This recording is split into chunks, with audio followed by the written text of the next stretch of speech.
Hello বন্ধুরা, চলে এলাম সম্পূর্ণ নতুন ধরনের একটা রেসিপি নিয়ে। স্কোয়াশ ধোকার লহরি। স্কোয়াশ একটি পাহাড়ি সবজি, এখন আমাদের বাজারেও পাওয়া যায়। বহু পুষ্টিগুণ সমৃদ্ধ এই স্কোয়াশ স্কিন আর স্বাস্থ্যের পক্ষে খুবই উপকারী। এই স্কোয়াশে আছে ভিটামিন এ, সি, ই, বি6। স্কোয়াশের গুণাগুণ বলে শেষ করা যাবে না। এটি হার্ট ভালো রাখতেও সাহায্য করে।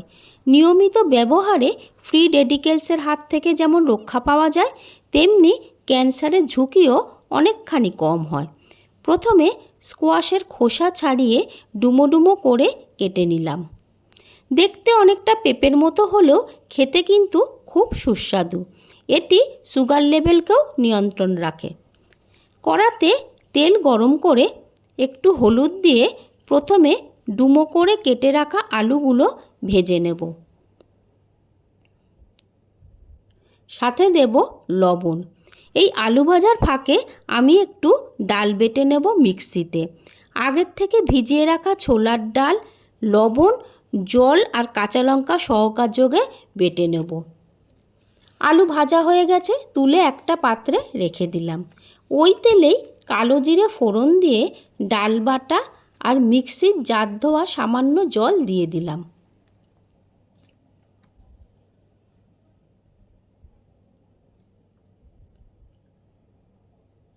সামান্য হলুদ দিয়ে ডালটা শুকিয়ে নিয়ে তেল ব্রাশ করা পাত্রে তুলে নিলাম।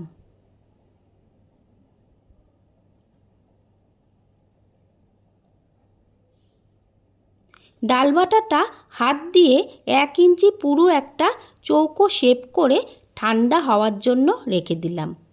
এবার কড়াতে তেলের মধ্যে জিরে ফোড়ন দিয়ে স্কোয়াশগুলো একটু ভাজা ভাজা করবার জন্য রেখে দিলাম। এদিকে ধোকার ডালটা ঠান্ডা হয়ে গেছে। আমি স্কোয়াশের সাইজ অনুযায়ী ধোকাগুলো কেটে নিলাম।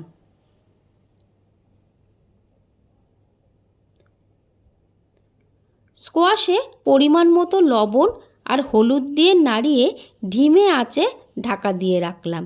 স্কোয়াশ সেদ্ধ হতে একটু সময় লাগে।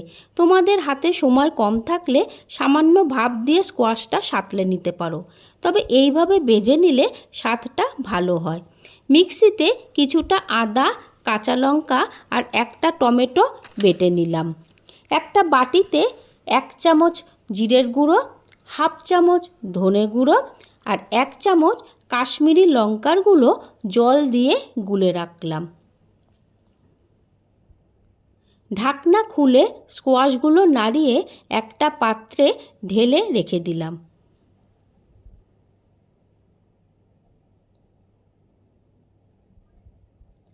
গ্যাসে কড়া বসিয়ে তেল দিয়ে টমেটো, আদা, কাঁচা লঙ্কার পেস্ট, জার ধোয়া সামান্য জল, হলুদ আর জলে গোলানো মশলাগুলো দিয়ে ভালো করে কষিয়ে দিয়ে দিলাম ভেজে রাখা স্কোয়াশ আর আলুগুলো।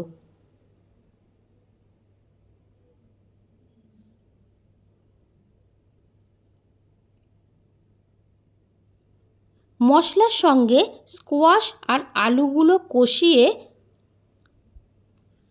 1/2 চামচ গরম মশলার গুঁড়ো আর পরিমাণ মতো গরম জল দিয়ে ঢেকে রান্না করলাম 5 মিনিট মতো।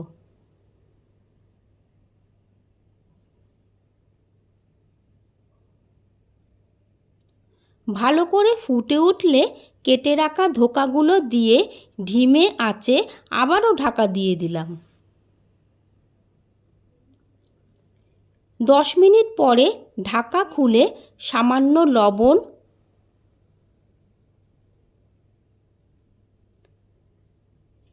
পরিমাণ মতো চিনি আর 1/2 চামচ ঘি দিয়ে ভালোভাবে নাড়িয়ে মাখো মাখো হলে পাত্রে ঢেলে নিলেই তৈরি স্কোয়াশ ধোকার লহরি। তাহলে এবার বাজার থেকে ভরপুর পুষ্টিগুণ সম্পন্ন স্কোয়াশ কিনে এনে বানিয়ে ফেলো এই স্কোয়াশ ধোকার লহরি। Thank you.